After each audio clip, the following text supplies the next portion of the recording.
Hej! Yassal Sundman heter jag och jag jobbar på CRISP. Och nu ska jag glida smoothly into English, so don't be surprised. Today we're going to be talking about building and maintaining well-functioning teams. These are observations and insights that I've built up over the years. We'll see how much new stuff you get out of this and how much you just get a sense of a feeling that we're doing the same thing the same way. So what's the problem if you don't have strong teams? If you've got weak teams, most likely you've got teams that don't collaborate well with each other, people who don't talk to each other on your teams. That can all both lead to late deliveries, low quality of deliverables, negative conflict. And I know that conflict sounds like a negative thing, but to be honest, it's really good if you have discussions in your teams, if you've got people who are disagreeing.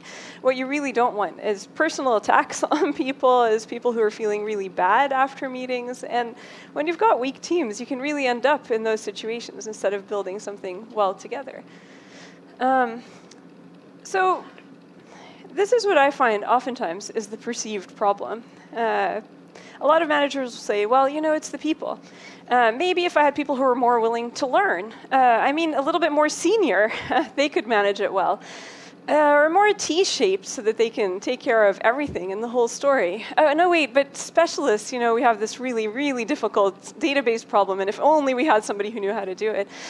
And we really want them to be self-driven, right? I don't have to tell them what to do every second of the day, but gosh, wouldn't it be great if they could just follow the requirements? That person, they just like burst out in every meeting. Do they really have to be so emotional? But I really want them to be good at empathizing anyway, because I really need them to be able to understand other people's standpoints. And why don't people talk in meetings? Maybe if they could just talk more and be more open about what it is that they're thinking. But I don't want them to be chatty either, because you really need to get work done. And so it would be great if we had more focused people.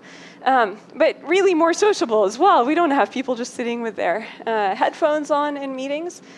And I really, really hear this a lot. And absolutely, maybe you do need that database specialist. But before you go out and you get the specialist, think a little bit about what it is that makes teams work.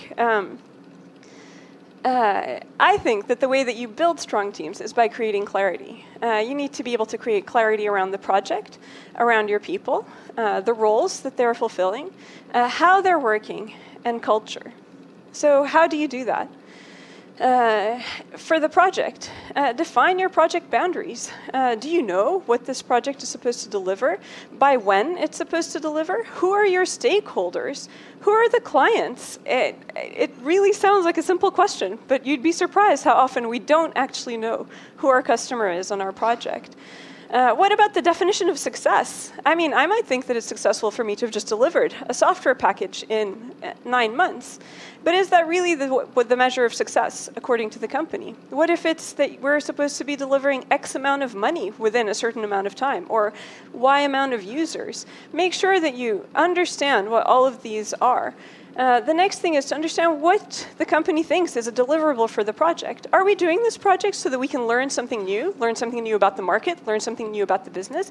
Are we doing it so that we can grow our people, so we have more people who can work with this kind of technology, for example? Are we doing it so that we can deliver a product? If you don't know any of this stuff, or just some of it, then most likely you're setting yourself up for a team that doesn't know in which direction it's going. If you're working with multiple projects in the same team, make sure you have this discussion for each of your projects. The next thing that you should really do, and we talked a lot about this in a workshop before this, is getting to know your people.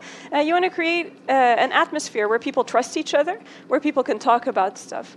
What motivates your other team members? Why is it that somebody can sit there and work really late at night and somebody else, goes off and says, I have to leave by 5 o'clock every day because I have to do a yoga class?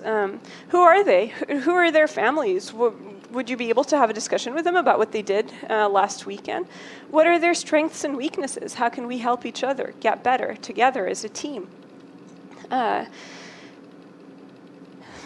then figuring out what the roles and responsibilities are for these people. I mean, and I have that up at the top, at the very top. Figure out who belongs to the team. It's a really simple question, but a lot of times it's a little bit fuzzy.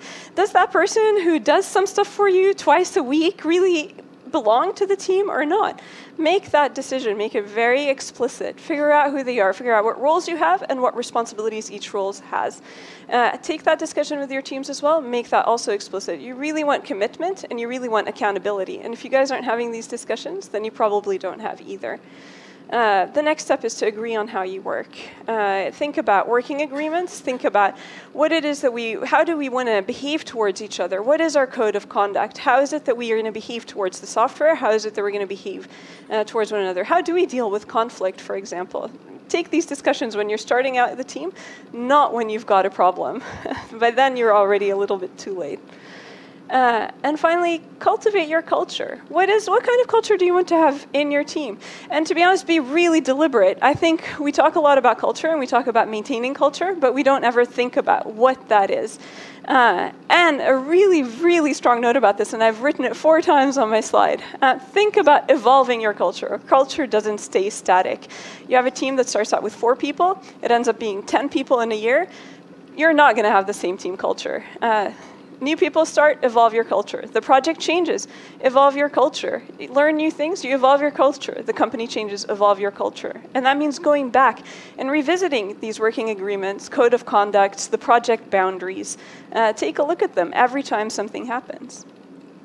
And finally, it's really all about the people, but it isn't about how they're behaving and what kind of skills they necessarily have. If you can create a place where people can grow, constructively disagree and discuss and work together, they will create something great as long as you've defined what great really means. Thank you very much.